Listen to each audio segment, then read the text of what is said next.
All right, I promise I'm going to start putting the sets and reps up here. I just wanted to get this video out. I didn't want to take any more time because I'm trying to keep up with the flow of putting things on YouTube. So I don't want to waste any more time. But here we are. We got a 2-for-1 special. We got an upper and lower. This is February 5th and February 6th. So they weren't like crazy long workouts or anything as far as videos were concerned. So I figured I'd just combine them together instead of coming out with 2 different videos. But increasing the volume of my neutral grip pull-ups because my biceps, knock on wood, feeling better. Yeah, got my front raises. Again, a lot of these exercises you guys have seen before, but we know that consistency is a superpower in the words of Jim Windler. So we're just trying to stay consistent with the wiggle room to choose different exercises, change some sets, reps, tempos, things like that, considering or take into account like how I feel from day to day, but where it feels good, I try and be as consistent as possible. But I'm gonna go over something real quick. Made a change, as you can probably see from the title. No more bodybuilding, or at least in terms of competition. So my original plan was to do bodybuilding competition in May, an OCB, the Conquer competition in May in Baltimore, and then a week later I was going to do a powerlifting meet, but no more. Still going to do the powerlifting meet, still going to do the powerlifting meet, but bodybuilding is done for the foreseeable future. Actually, I'll get right back to that. This was 275 belt bench. This is my favorite bench press variation. This may seem ridiculous, but even that, just those few millimeters, just for whatever reason, just make my bench feel a lot better. Also going to chalk it up to I'm starting to feel recovered. I'm putting a lot more effort and emphasis into my bench press, so it's just moving a lot better. So that was 275 for that belt bench. I know it seems goofy, like how much could a few millimeters matter in terms of bench press? I don't know. It seems to matter a lot. The first time I ever benched 325 was a belt bench variation, so I hadn't done it in years, but we brought it back. It was great. So anyway, I get back to what I was saying. I'm not going to do the bodybuilding competition. There's a lot of different reasons why, and if you don't know me, you're just watching this for the first time, my hope is that you don't feel like I'm just copping out, because there is many reasons. But the main reason is it started to noticeably have an effect on my kids. My kids are younger. They're lower elementary age, and I started to talk to my daughter about doing the powerlifting meet with me, and then she asked, because she's trying to figure out the difference between bodybuilding and powerlifting. She asked, "Do I have to eat like you?" And I said, "Oh no." And she said, "Yeah, I don't." What did she say? She said, "I like the foods that you eat, but I don't want to not eat fun food." So in my house, we call food strong food, fun food. Some food strong and fun. We try not to use junk food, the term junk food, or healthy food. Is just strong and fun, or a mixture of both. And she was like, "I like eating strong food with you, but you don't eat any fun food. That's not very fun." And I'm like, "Yeah, I know." I said, "It's just one of the things that I have to do for bodybuilding." But then the conversation went further, because I could tell like didn't seem like she was telling me everything.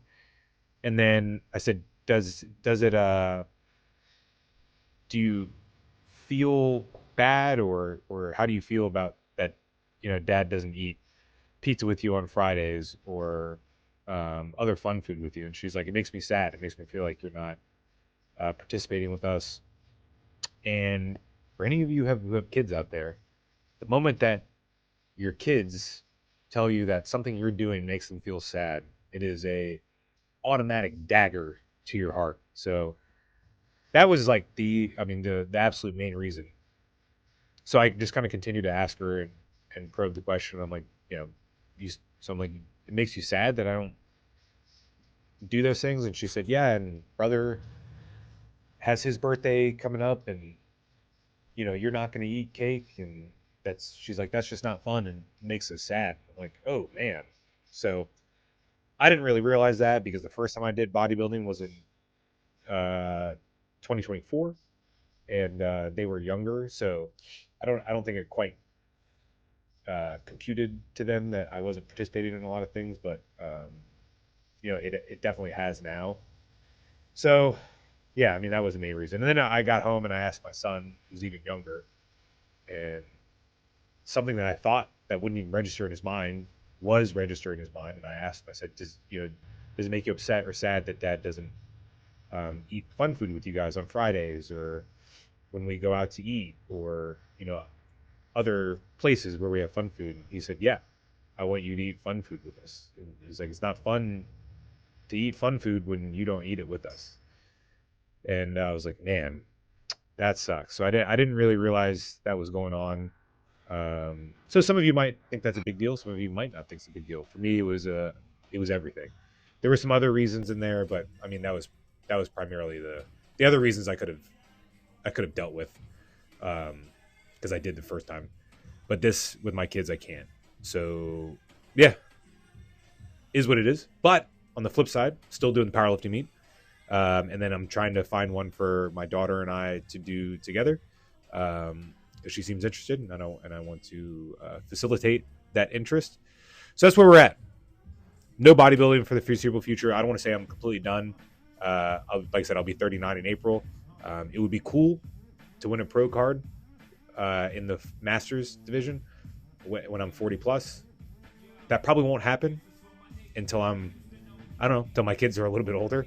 So I'm definitely not done, but it's going to be probably a while before I compete in bodybuilding again. But still got powerlifting. We're still training hard. I'm not really changing anything about the training. I like the way that I train right now. I like the hypertrophy emphasis with like the strength, the underlying strength movements in there for powerlifting. So we're going to keep on keeping on. Still get ready for the powerlifting meet. Still train consistently. All that good stuff. So nothing's really changing as far as these videos or my training or anything like that. But there you go. So Bulgarian split squats. I switched out my leg extension because where I was training at, I don't like the leg extension machine over there. And I wanted to get a little bit more adductor. From my progress pictures, my left adductor specifically is not as pronounced as my right adductor. So using a Bulgarian split squat variation like this allows me to manipulate my foot position so I can actually lengthen out that adductor in the bottom and get some stimulus to it. So that's what we're doing. That's why I chose this Bulgarian split squat going into my next movement, which was like this modified Jefferson curl. I wanted to get some low back, but I also didn't want to neglect my hamstring. So you can see I kind of start as an RDL, and then I fade into a Jefferson curl. And then out of the Jefferson curl, I kind of arch my back, and then use my hamstrings and glutes to come up. So this is the first time I've really done this. I'm just kind of like fucking around with it a little bit. So we'll see how it goes. I liked it. It was extremely hard. Just to keep positioning. The weight wasn't necessarily hard, but the intensity of the stretch in the bottom and just the contraction within my low back and hamstrings was pretty gnarly. So it was definitely hard to keep position. So I'll be interested in doing this for hopefully an extended period of time. I definitely recommend wearing straps with it because, again, grip didn't fail because it was only my grip didn't fail because it was only 95 pounds, but you don't want to think about your grip when you're trying to think about two different exercises in one with a Jefferson curl and RDL. So did some pause front squats at 205, I believe. Where are we at? 205. Yes, 205. These felt pretty good. Did sets of 7. Nothing to write home about. My mobility and everything limits my front squat. It never feels bad because of the weight. It just feels bad because of the mobility. But only way to get better at it is to continue to do it. So that's what I'm doing. But here is the most important thing. My deadlift felt great.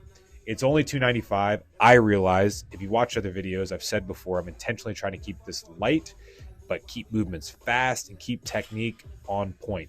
And this felt, for the first time ever, on point. First time I've ever in my career, like quote unquote career, deadlifts felt fantastic. I widened out my stance. It just felt poppy, smooth. So all this technique work, all the clusters are finally paying off. Like, subscribe, comment. I will see you guys later.